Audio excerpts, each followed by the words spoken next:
राज्य अधिकारी आणि कर्मचाऱ्यांच्या संदर्भात अर्थसंकल्पीय अधिवेशनात 5 अत्यंत महत्वपूर्ण निर्णय घेण्यात आले आहेत.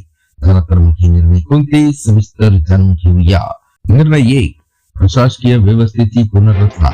मित्रांनो, आजच्या अर्थसंकल्पातील पहिला महत्त्वाचा निर्णय म्हणजे राज्याच्या आर्थिक आणि सामाजिक गरजेनुसार संपूर्ण प्रशासकीय व्यवस्थेची पुनर्रचना करण्यात येणार आहे. निर्णय 2, सेवा प्रवेश नियमांचे सुलभीकरण. दुसरा निर्णय प्रशासकीय विभागांच्या कार्यपद्धतीबाबत आहे.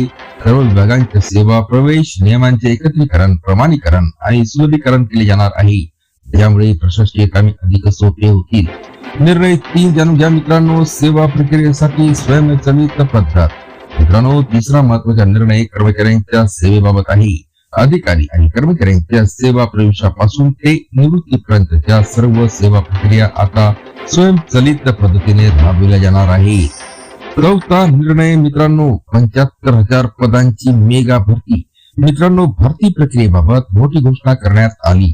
महायुती सरकारने आतापर्यंत 1,20,000 जागांची भरती पूर्ण केली असून आगामी काळात महाराष्ट्र लोकसेवा आयोग आणि इतर यंत्रणेमार्फत आणखी 75,000 पदांची भरती केली जाणार आहे.